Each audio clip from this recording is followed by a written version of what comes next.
ഒരു പുതിയ പ്രോജക്റ്റ് തുടങ്ങുമ്പോഴുള്ള ഒരു ആവേശം അത് ഓർമ്മയില്ലേ? പക്ഷേ കുറച്ച് കഴിയുമ്പോഴോ ബഡ്ജറ്റ് കൈവിട്ടു പോകുന്നു, ഡെഡ്ലൈൻ തെറ്റുന്നു.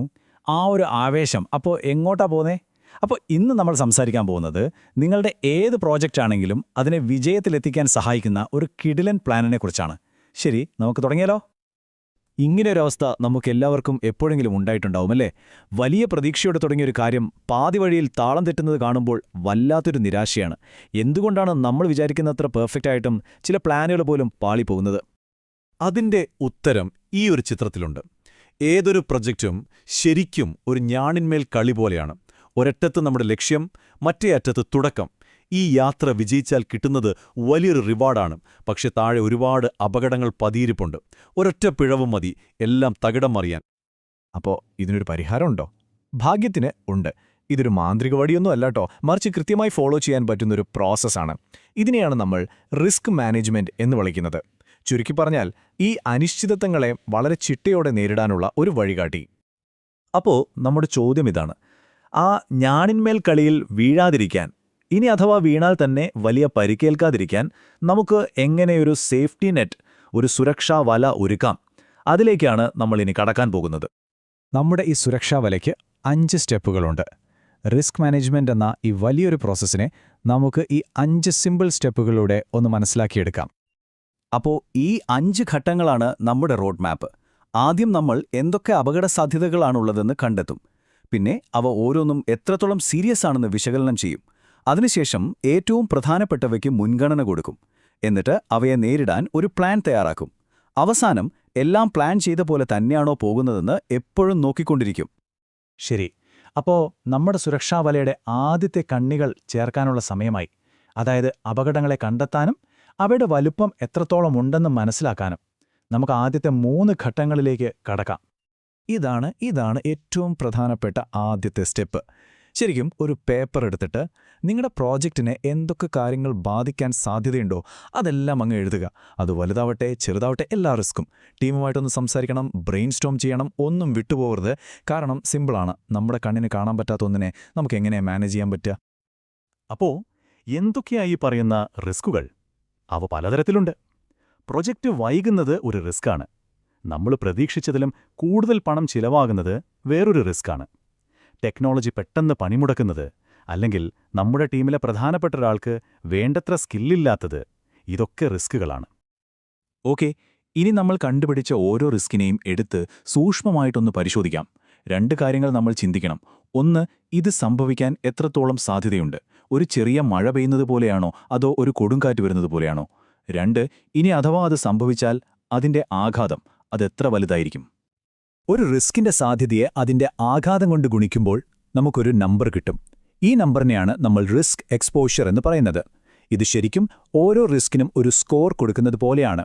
ഈ സ്കോർ വെച്ച് ഏതാണ് ഏറ്റവും വലിയ ഭീഷണിയെന്ന് നമുക്ക് എളുപ്പത്തിൽ കമ്പയർ ചെയ്യാൻ പറ്റും. ഇപ്പോൾ നമ്മുടെ കയ്യിൽ ഓരോ റിസ്കിനും ഒരു സ്കോറുണ്ട്, അല്ലേ? ഇനി എന്തു ചെയ്യും? സിമ്പിളാണ്. നമ്മൾ ഈ റിസ്കുകളെ അവയുടെ സ്കോർ അനുസരിച്ച് ഒന്ന് റാങ്ക് ചെയ്യും. ഏറ്റവും അപകടകാരിയായതിന് മുകളിലും ഏറ്റവും ചെറുതിനെ താഴെയും വയ്ക്കും. ഇത് നമുക്ക് എവിടെയാണ് കൂടുതൽ ശ്രദ്ധ കൊടുക്കേണ്ടത് എന്നതിനെക്കുറിച്ച് വളരെ വ്യക്തമായ ഒരു ചിത്രം തരും. ഈ കാണുന്ന ടേബിളിലേക്കൊന്ന് നോക്കിക്കേ. ഇതിനെയാണ് നമ്മൾ റിസ്ക് മാട്രിക്സ് എന്ന് പറയുന്നത്. കണ്ടില്ലേ? ഒരു സൈഡിൽ സാധ്യത, മറ്റേ സൈഡിൽ ആഘാതം. ഇതിൽ ഉയർന്ന സാധ്യതയും അതേപോലെ ഉയർന്ന ആഘാതവും ഒരുമിച്ച് വരുന്ന ഒരു ചുവന്ന ബോക്സ് കണ്ടോ? അതാണ് നമ്മുടെ ഡേഞ്ചർ സോൺ അല്ലെങ്കിൽ റെഡ് സോൺ. നമ്മുടെ മുഴുവൻ എനർജിയും ആദ്യം കൊടുക്കേണ്ടത് അവിടെയുള്ള റിസ്കുകൾക്കാണ്. ഓക്കെ, അപ്പോൾ നമ്മൾ അപകടങ്ങൾ തിരിച്ചറിഞ്ഞു, അവയുടെ വലുപ്പവും മനസ്സിലാക്കി. ഇനി വെറുതെ നോക്കിയിരുന്നാൽ മതിയോ? പോരാ, ഇനി അവയെ എങ്ങനെ നേരിടാമെന്ന് പ്ലാൻ ചെയ്യണം. അടുത്ത സ്റ്റെപ്പുകൾ ആക്ഷൻ എടുക്കാനുള്ളതാണ്. ഇതൊരു ചെസ്സ് കളി പോലെയാണെന്ന് വിചാരിച്ചോ? നമ്മൾ മുൻഗണന കൊടുത്ത ഓരോ റിസ്ക്കും എതിരാളിയുടെ ഒരു കരുവാണെന്ന് സങ്കല്പിക്കുക. ഓരോ ഭീഷണിയെയും നേരിടാൻ നമ്മളൊരു കൃത്യമായ ഗെയിം പ്ലാൻ, ഒരു സ്ട്രാറ്റജി ഉണ്ടാക്കിയേ പറ്റും. നമ്മുടെ മുന്നിൽ പ്രധാനമായിട്ടും 4 വഴികളുണ്ട്. 1, അപകടത്തിലേക്കുള്ള വഴി തന്നെ ഒഴിവാക്കുക. അതിനെ അവോയ്ഡൻസ് എന്ന് പറയാം. 2, അപകടത്തിന്റെ ആഘാതം കുറയ്ക്കാൻ നോക്കുക. അതാണ് ലഘൂകരണം അല്ലെങ്കിൽ മിറ്റിഗേഷൻ. 3, ആ റിസ്ക് മറ്റൊരാൾക്ക് കൈമാറുക, ഒരു ഇൻഷുറൻസ് എടുക്കുന്നത് പോലെ. അതാണ് ട്രാൻസ്ഫറൻസ്. 4, അതൊരു വളരെ ചെറിയ റിസ്ക് ആണെങ്കിൽ സാരമില്ല എന്ന് കരുതി അതിനെ ആക്സെപ്റ്റ് ചെയ്യുക. ഈ ലഘൂകരണം എന്ന ആശയത്തിന് ഒരു നല്ല ഉദാഹരണം വേണോ? നിങ്ങളുടെ ടീമിലെ ഒരാൾക്ക് മാത്രം അറിയാവുന്ന ഒരു പണിയുണ്ട് എന്ന് വെക്കുക. അയാൾ പെട്ടെന്നൊരു ദിവസം പോയാൽ എന്ത് ചെയ്യും? പ്രോജക്റ്റ് അവിടെ നിൽക്കും. അതിനൊരു പരിഹാരം ആ ജോലി മറ്റുള്ളവരെ കൂടി പഠിപ്പിക്കുന്നതാണ്. ഇതൊരു മികച്ച പ്രതിരോധ തന്ത്രമാണ്, അല്ലേ? ഒരു കാര്യം എപ്പോഴും ഓർക്കണം, റിസ്ക് മാനേജ്മെന്റ് എന്ന് പറയുന്നത് ഒരു തവണ ചെയ്തു തീർക്കുന്ന ഒരു പണിയല്ല. പ്രോജക്റ്റുകൾ എപ്പോഴും മാറിക്കൊണ്ടിരിക്കും, പുതിയ പുതിയ വെല്ലുവിളികൾ വരും. അതുകൊണ്ട് പ്രോജക്റ്റ് തീരുന്നതുവരെ ഈ പ്രോസസ്സ് നമ്മൾ തുടർന്നുകൊണ്ടേയിരിക്കണം. നമ്മുടെ ആ സേഫ്റ്റി നെറ്റിൽ പുതിയ ദ്വാരങ്ങളൊന്നും വീഴുന്നില്ലെന്ന് എപ്പോഴും ഉറപ്പുവരുത്തണം. അപ്പോൾ എങ്ങനെയാണ് ഈ നിരീക്ഷണം നമ്മൾ പ്രായോഗികമാക്കുക? പുതിയ റിസ്കുകൾ വരുന്നുണ്ടോ എന്ന് എപ്പോഴും ശ്രദ്ധിക്കണം. പഴയ റിസ്കുകളുടെ അവസ്ഥ എന്തായി എന്ന് വിലയിരുത്തണം. ആവശ്യമെങ്കിൽ നമ്മുടെ പ്ലാനുകളിൽ മാറ്റങ്ങൾ വരുത്തണം. ഏറ്റവും പ്രധാനം, ഇതെല്ലാം കൃത്യമായി രേഖപ്പെടുത്തി വയ്ക്കാൻ ഒരു റിസ്ക് ലോഗ് സൂക്ഷിക്കുക. ഇത് നമ്മുടെ പ്രോജക്റ്റിന്റെ ഒരു ഹെൽത്ത് റിപ്പോർട്ട് പോലെയാണ്. അങ്ങനെ നമ്മൾ 5 ഘട്ടങ്ങളും പൂർത്തിയാക്കിയിരിക്കുന്നു. ഇത്രയും കാര്യങ്ങളൊക്കെ ചെയ്യുന്നതുകൊണ്ട് യഥാർത്ഥത്തിൽ എന്താണ് പ്രയോജനം? ഈ പ്രോസസ്സിന്റെ പ്രതിഫലം എന്താണെന്ന് നോക്കാം. ഇതെങ്ങനെയാണ് നമ്മളെ വിജയത്തിലേക്ക് നയിക്കുന്നത്? ഫലം വളരെ വ്യക്തമാണ്. കൃത്യമായ റിസ്ക് മാനേജ്മെന്റ് നമ്മുടെ പ്രോജക്റ്റുകളുടെ വിജയസാധ്യത 10 മടങ്ങ് വർദ്ധിപ്പിക്കും. ഇത് നമ്മൾ ഉണ്ടാക്കുന്ന പ്രൊഡക്റ്റിന്റെ ക്വാളിറ്റി മെച്ചപ്പെടുത്തും. ഒപ്പം കാര്യങ്ങൾ വളരെ സ്മൂത്തായിട്ട് മുന്നോട്ടു പോകാനും സഹായിക്കും. ചുരുക്കി പറഞ്ഞാൽ, അനിശ്ചിതത്വങ്ങളെ അവസരങ്ങളാക്കി മാറ്റാൻ ഇത് നമ്മളെ ശരിക്കും സഹായിക്കും. അതുകൊണ്ട് ഇതാണ് നമ്മൾ മനസ്സിലാക്കേണ്ട ഏറ്റവും പ്രധാനപ്പെട്ട കാര്യം. റിസ്കുകളെ പേടിച്ചൊളിച്ചിരിക്കുകയല്ല വേണ്ടത്.